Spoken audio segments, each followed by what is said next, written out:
And let me tell you, it is a very interesting time to be talking about Inverness. It really is. And we're looking at the data hot off the press, September 20th, 2024. So no stale numbers here. Fresh insights only. Exactly. Now, forget scrolling endlessly through real estate sites. We're giving you the need-to-know info. The inside scoop. Exactly. And one of the first things that jumped out at me, 2.2 months of inventory. That's it. Yeah, that's incredibly low. To give you an idea what that actually means, if no other homes were listed for sale, Right. everything would be gone in just a couple of months. Wow. That's how competitive it is. So if you're thinking about selling, Oh, it's a great time to be a seller. it sounds like it. Okay, so then there's this whole list to sold price ratio. Right. And it's that 100%. What does that even mean for, someone like me? I'm not a real estate mogul or anything. Well, basically it means that homes are selling for their asking price or even higher. So if you list your home, you can pretty much expect to get what you're asking for, if not more. Wow. Okay. So sellers are laughing, but what about the buyer? Buyers, be ready to move fast. Get your finances in order, talk to your agent. You might even have to offer above asking price. And with homes only on the market for an average of 27 days. Exactly. That's not a lot of time to dilly-dally. No, not at all. And then you look at the median sold price, $847,500. It really shows you how competitive it is. It's not just some arbitrary number.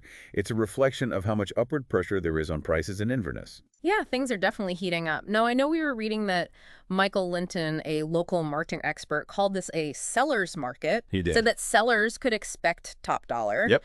But he also urged buyers to act quickly. So as an expert, what's got you so fired up about this market? It's fascinating because all these factors we're talking about, they all play into each other. You have this low inventory that creates more competition, which then drives prices up, which leads to these really quick sales.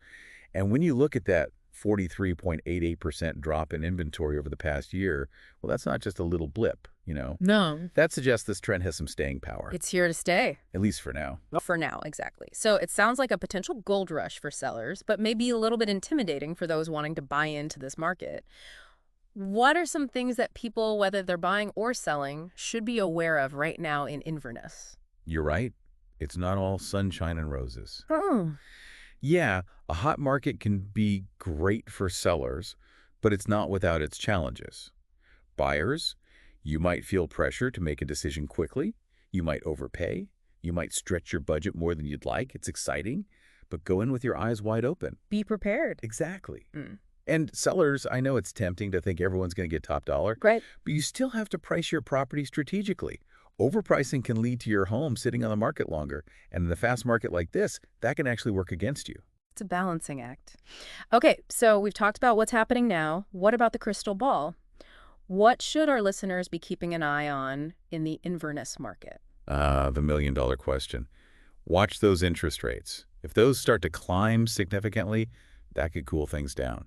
Interesting. And always keep an eye on the local economy. Any major changes there could have a ripple effect on real estate. Great advice. So listeners, stay informed, do your research, and as always, knowledge is power, especially in a dynamic market like Inverness. Couldn't have said it better myself. Well, there you have it, folks, the inside track on Inverness real estate. Until next time, happy house hunting.